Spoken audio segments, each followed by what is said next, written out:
Ayan, so good evening sa inyong lahat. Welcome sa ating bagong video, and tonight i-share ko sa inyo itong bagong unit natin na DA64W automatic 4x4 turbo engine K6A full option unit sporty.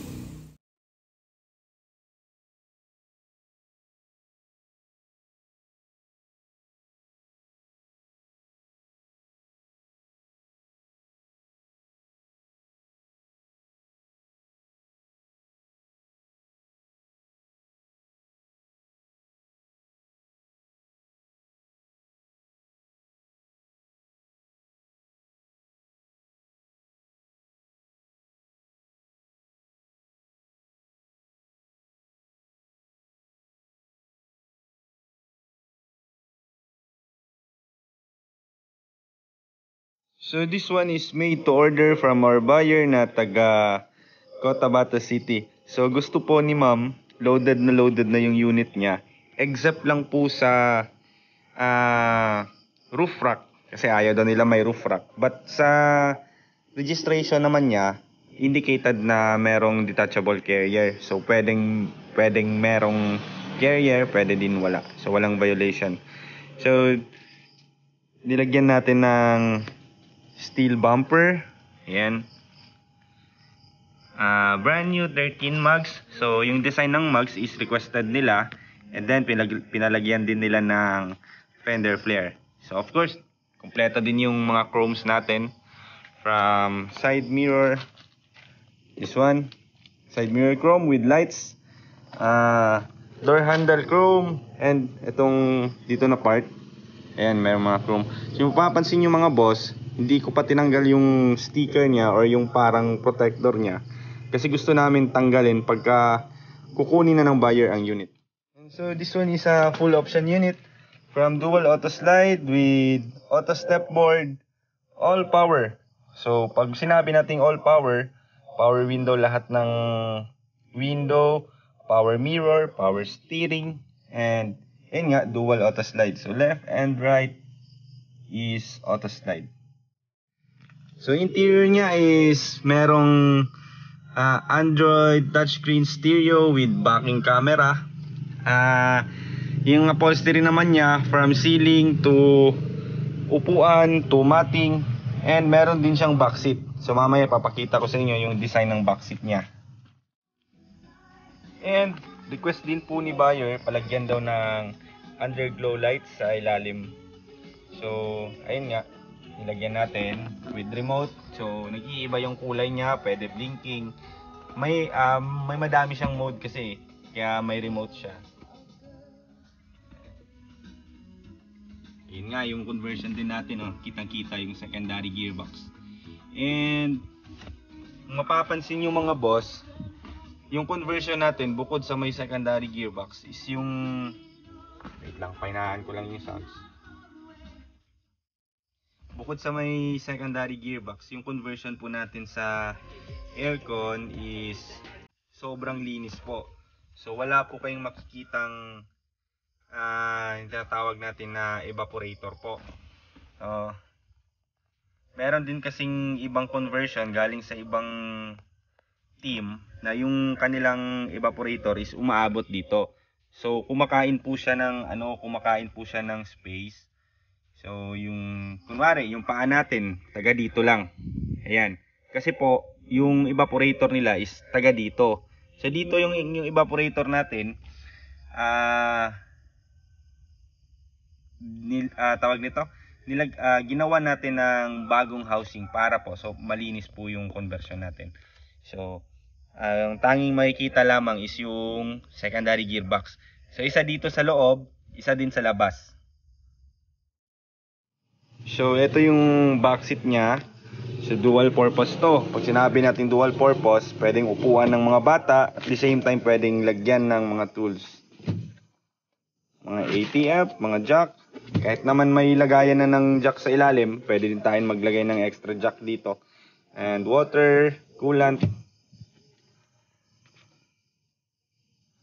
Yan, so ito po yung interior natin. And pati po yung loob ng back door natin is meron na ding upholstery. Ayan, so pati likod naman meron din tayong steel bumper. Customized steel bumper. Syempre hindi rin magpapahuli yung ating spoiler. So yung stock na spoiler tinanggal and nagpa-fabricate tayo ng ganitong design. So request din ng buyer kasi natin. Sa lahat po ng request ng buyer, sila po masusunod. So lahat ng pangilalim nito or under chassis is napalitan na. From ball joint, stabilizer link, mga bushing, ano pa ba? Bearing niya na-check na. Kasi nga syempre importante po yung mga pangilalim nila since napakalayo po ng bababiyahiin nila pauwi ng Cotabato. Magagaling pa sila dito sa atin sa Davao City.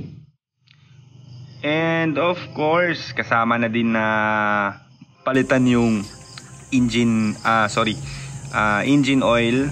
Syempre napaka-importante po nun. And automatic ATF. Napalitan na din ng ATF for smooth shifting. So napaka-smooth na po ng shifting niya.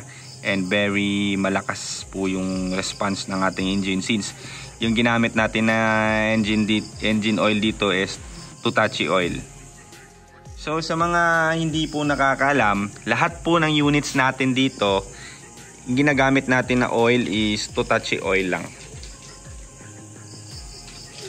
Yan, so ayun nga, ulitin ko lang, meron tayong headlight chrome cover, side mirror chrome cover with lights. So papakita ko sa inyo kung paano gumagana yung lights ng ating chrome cover. So, saan na yung susi? Yung switch ng lights ng ating chrome cover is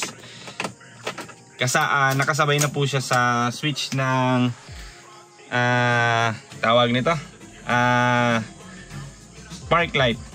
So, pag i-on natin yung park light, ayan, umiilaw na siya, color blue. And sumasabay din po siya sa signal light and hazard. So ngayon itatry natin yung hazard. Ayan. Sabay po sila ng signal light sa baba ng headlight and check light or yung tinatawag nating fender light. Fully tinted na din po yung unit natin. Laking tulong po ng tint pagka lalo na ngayon, sobrang init ng ating panahon. Meron tayong heat rejection sa loob and privacy na rin. Ayun.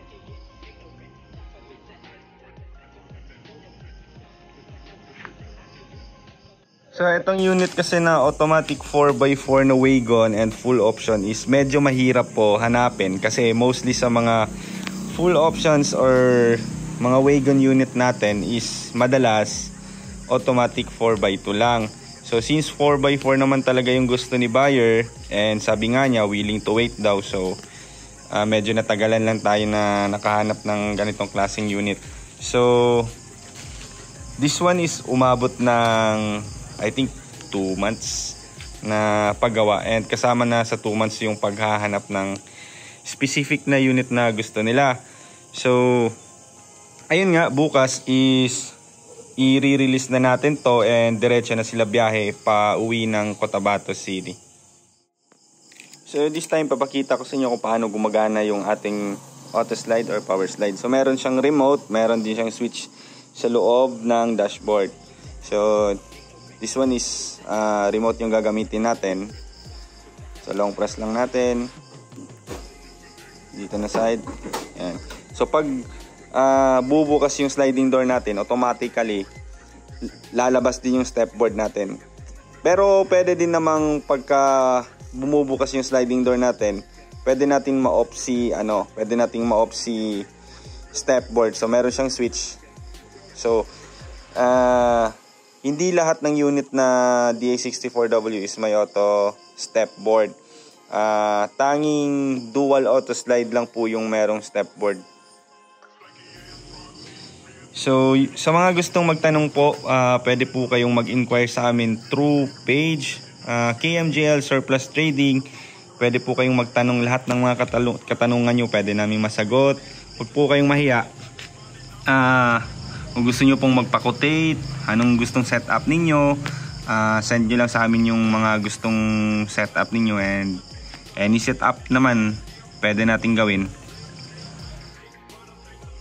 Ayan, so bago po namin nire-release yung mga unit namin is tinitest drive pa po namin to para sigurado namang walang problemahin pagkakuha ng buyer. Lalo tulad nito, galing pa ng Cotabato City yung buyer, and pagkadating nila ng Davao is babiyahe agad sila pauwi ng Cotabato City. So para iwas hassle naman sa mga buyers natin, so sinisigurado po namin wala na pong problema yung unit natin. So lahat po pinalitan, lahat chinek from kasama din po yung T-cup, radiator cup, lahat po ng possible na pagsimulan ng problema is chinecheck namin. And so palike and follow na lang po ng YouTube channel natin, and pa-subscribe KMJL Surplus Trading para lagi tayong updated sa mga panibagong video natin. So see you sa next video natin mga boss. Thank you.